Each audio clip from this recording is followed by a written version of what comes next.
Ken Lauder.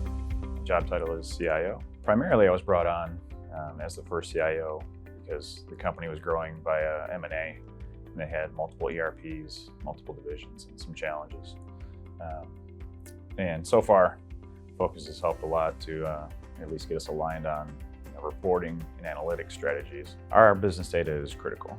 Obviously, we're in the sales industry, so looking at trends, looking at our sales programs and seeing what's working, what's not working.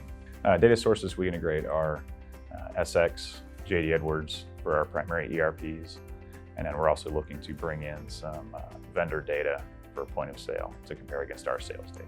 The parts of our business that use Phocas today are primarily sales, but we're bringing in finance, bringing in the purchasing department, using Phocas with our sales database. The sales leadership have been able to make strategic decisions a lot faster than they could in the past. Using Phocas makes me feel like I am a leader.